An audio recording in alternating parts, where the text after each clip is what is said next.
देश के युवा, देश के स्टूडेंट्स, देश की जेनजी संविधान को बचाएंगे, लोकतंत्र की रक्षा करेंगे और वोट चोरी को रोकेंगे। मैं उनके साथ हमेशा खड़ा हूं। जय हिंद। ये बात कह रहे हैं हमारे देश में पार्लियामेंट के अंदर लीडर ऑफ अपोजिशन, नेता विपक्ष राहुल गांधी। वो राहुल गांधी जिन्हें देश की जनता ने चुनकर पार्लियामेंट भेजा।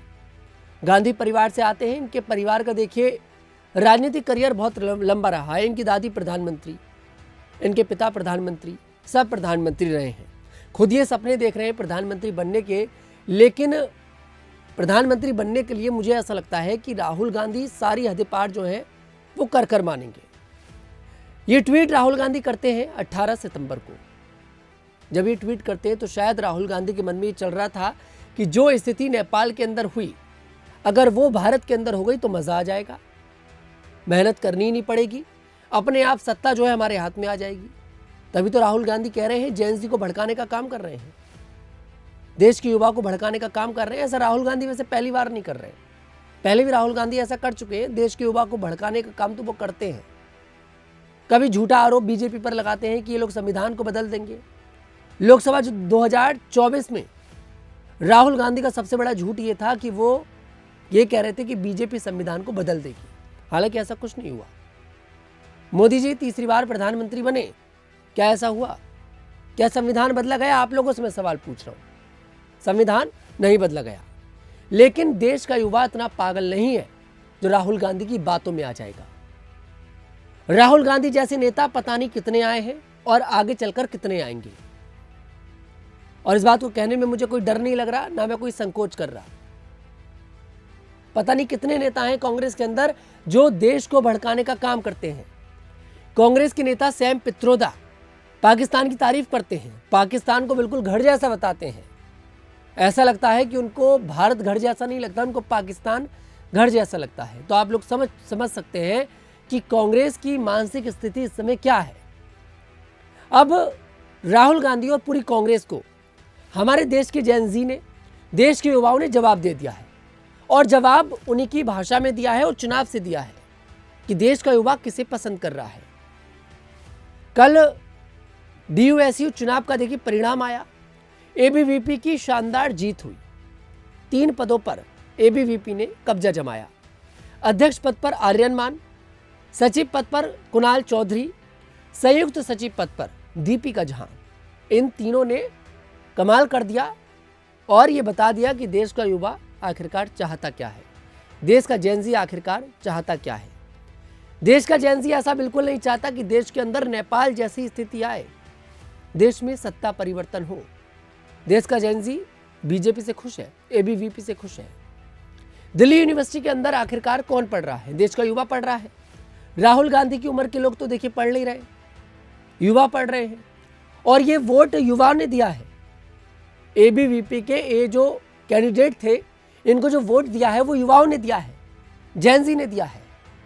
तो सीधे तौर पर राहुल गांधी को तो जवाब मिल गया कि आखिरकार जेनजी चाहता क्या है, देश का युवा चाहता क्या है। देश का युवा बीजेपी को पसंद करता है, ABVP को पसंद करता है। ABVP RSS की ही देखिए विंग है और उन्होंने इस चुनाव में जीत दर्ज करी है। RSS बीजेपी को समर्थन करती है, तो सीधे तौर पर यह बीजेपी को ही समर्थन हुआ। देश के युवा का सीधे तौर पर बीजेपी को समर्थन है। तो राहुल गांधी को यह बात समझनी पड़ेगी कि देश का युवा, देश का जेनजी बीजेपी को पसंद करता है, ABVP को पसंद करता है, और जो आग लगाने की कोशिश राहुल गांधी कर रहे हैं उनको ये समझना पड़ेगा। और कभी कभी मुझे ऐसा लगता है कि बहुत इमेच्योर व्यक्ति को देश के अंदर नेता विपक्ष बना दिया गया है, नेता प्रतिपक्ष बना दिया गया है। नेता प्रतिपक्ष का काम होता है सरकार की कमियों को निकाल कर रखना। राहुल गांधी पिछले कई दिनों से गा रहे थे कि हाइड्रोजन बम फोड़ूंगा, हाइड्रोजन बम फोड़ूंगा। क्यों नहीं फोड़ा हाइड्रोजन बम? एक पत्रकार कहते हैं कि आप कोर्ट जाएंगे। राहुल गांधी को देश के संविधान पर भरोसा नहीं है दोस्तों। राहुल गांधी देश के संविधान पर भरोसा नहीं करते। कहते मैं क्यों जाऊंगा कोर्ट, क्यों जाऊंगा मैं कोर्ट? मेरा काम तो जनता को बताने का है, मैं तो जनता को बता रहा हूं। बिल्कुल राहुल गांधी का काम देश की जनता को बरगलाने का है, और वो राहुल गांधी कर रहे हैं। इलेक्शन कमीशन ने भी साफ कह दिया, इलेक्शन कमीशन ने कह दिया कि ऑनलाइन वोट कट ही नहीं सकता। और हैरानी की बात यह है कि जिन सीटों को राहुल गांधी लेकर आए थे हाइड्रोजन बम कहकर, उन सीटों पर तो कांग्रेस के कैंडिडेट जीते थे। अगर कांग्रेस के वोट काटे गए तो फिर कांग्रेस का कैंडिडेट आखिरकार कैसे जीत गया। उसके बाद राहुल गांधी ने सोचा कि अब मैं क्या करूं, तो 18 सितंबर को एक ट्वीट कर देते हैं, अपनी एक फोटो डालते हैं, वोट चोरी लिखते हैं और ये ट्वीट कर देते हैं कि देश का जेनजी जो है, देश का युवा जो है, वो संविधान को बचाएगा। आखिरकार देश का युवा संविधान को कैसे बचाएगा? आप कहना क्या चाह रहे हैं, मैं ये पूछना चाह रहा हूं और मैं पूरी कांग्रेस से ये पूछना चाह रहा हूं। आखिरकार ये लोग कहना क्या चाह रहे हैं? क्या ये लोग चाहते हैं कि देश के अंदर नेपाल जैसी स्थिति हो जाए? क्या आप लोग हमारे संविधान का बिल्कुल सम्मान नहीं कर सकते? क्या हमारा देश का संविधान ये सिखाता है कि आप लोग इस हद तक गिर जाएं? क्या आप लोग देश में आग लगाने की बात कहें, आग लगाने का काम करें, उसमें घी डालें? बिल्कुल ऐसा नहीं है कि बीजेपी से कोई गलती नहीं होती। मैं मानता हूं सरकारें सब गलती करती हैं, चाहे कांग्रेस की सरकार रही हो, चाहे एनडीए की सरकार हो, सरकारें सब गलती करती हैं। लेकिन हमारे देश के नेता विपक्ष, नेता प्रतिपक्ष को इस तरह का अधिकार किसी ने नहीं दिया कि वो आकर कैमरे के सामने, वो आकर सोशल मीडिया प्लेटफॉर्म पर ये बात लिखें, देश के युवा को भड़काने का काम करें, जेएनजी को भड़काने का काम करें। राहुल गांधी जी, आपको मैं बता दूं, ये नेपाल नहीं है, ये भारत है, ये सेकुलर कंट्री है। यहाँ पर हिंदू, मुसलमान, सिख, ईसाई और पता नहीं कितने धर्म यहाँ पर रहते हैं। आपके भड़काने में ये नहीं आएगा। और ये बच्चों वाली हरकतें छोड़ दीजिए। और जिन युवाओं की शायद आप बात कर रहे थे, वो युवा तो देखिए चाहता नहीं है कि देश में सत्ता परिवर्तन हो। फिलहाल देश में नेपाल वाली स्थिति आए, फिलहाल देश का युवा ये नहीं चाहता। अब आप अपने आप को युवा बताते हैं तो शायद आप अपनी उम्र के लोगों के लिए बात कह रहे होंगे। मेरी जबान आज थोड़ी सी कड़वी हो सकती है, लेकिन मैं ये जानता हूं कि आप मेरे साथ बिल्कुल खड़े हैं। मेरी जबान कड़वी हो सकती है, लेकिन ये पूरा देश एक साथ खड़ा है। और इस देश के लोग कतई ये नहीं चाहेंगे कि देश के अंदर ये स्थिति आए, नेपाल वाली स्थिति आए। नेपाल के अंदर क्या स्थिति थी? देश का युवा, नेपाल का जो युवा था, नेपाल का जो जेनजी था, वो पार्लियामेंट में घुस गया। मैं नेपाल के लोगों को भी बोलूंगा कि जिन लोगों ने पार्लियामेंट के अंदर आग लगाई, जिन लोगों ने मंत्री को सड़क पर दौड़ा दौड़ा कर पीटा, पूर्व प्रधानमंत्री की पत्नी को सड़क पर मार दिया गया, वो देश का युवा नहीं हो सकता, वो गुंडे होते हैं। मेरी भाषा में उन्हें गुंडा कहा जाता है। उन्हें किस बात का सम्मान दिया जा रहा है? और आखिरकार लोग इस बात का तर्क क्यों दे रहे हैं कि नेपाल में सत्ता परिवर्तन हो गया, नेपाल में जो हाल है वो हाल भारत में भी हो सकता है।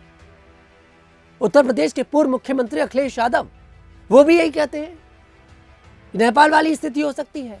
कांग्रेस के पता नहीं कितने नेता कहते हैं नेपाल वाली स्थिति हो सकती है। इस देश की सत्ता ने चूड़ी नहीं पहन रखी है। अगर आप ऐसी कोशिश भी करेंगे, आप जनता को भड़काने की कोशिश करेंगे, तो आपको मुंहतोड़ जवाब दिया जाएगा। ये पूरा विपक्ष समझे इस बात को।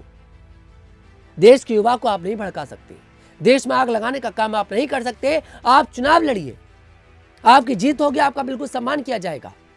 आप इलेक्शन कमीशन पर आरोप लगाइए, आप सरकार पर आरोप लगाइए, लेकिन आप देश के युवा को भड़का नहीं सकते। इस बात का हम कड़ा विरोध करते हैं, जो बात राहुल गांधी कह रहे हैं, जो ट्वीट राहुल गांधी कह रहे हैं। राहुल गांधी को सोचना पड़ेगा एक बार कि आखिरकार वो कर क्या रहे हैं। और मेरी तो एक रिक्वेस्ट राहुल गांधी की टीम से भी है कि थोड़ा सा राहुल गांधी को समझाइए, कभी देश हित की बात भी वो कर लिया करें। ऐसे कैसे चलेगा कि देश को भड़काने का काम कर रहे हैं? जिस दिन राहुल गांधी हाइड्रोजन बम लेकर आए थे, मैंने खुद वीडियो बनाया और मैंने खुद सत्ता से सवाल पूछा, मैंने खुद इलेक्शन कमीशन से सवाल पूछा कि राहुल गांधी जो बात कह रहे हैं इसका जवाब दीजिए आप लोग। राहुल गांधी जो प्रूफ कर रहे हैं कि प्रूफ राहुल गांधी लेकर आए थे। हालांकि राहुल गांधी को किस बात का डर है ये समझ में नहीं आ रहा, जो वो कंप्लेंट नहीं कर रहे, एफआईआर लॉन्च नहीं करा रहे इलेक्शन कमीशन के खिलाफ। दाल में कुछ काला तो है शायद। फिर हमने खुद बोला राहुल गांधी जो प्रूफ लेकर आए इसकी जांच होनी चाहिए। हमने खुद बोला सीबीआई जांच हो, इलेक्शन कमीशन इस बात का जवाब दे। हमने खुद बोला। जब हम यहाँ पर राहुल गांधी की सही बात का समर्थन कर रहे हैं, तो उसके बाद राहुल गांधी इस तरह की बात क्यों कर रहे हैं? उसके बाद राहुल गांधी आखिरकार देश के युवा को भड़काने का काम क्यों कर रहे हैं? फिलहाल क्या आपकी राय है इस पर? क्या राहुल गांधी सही है या राहुल गांधी गलत है? मुझे कमेंट सेक्शन में जरूर बताइएगा।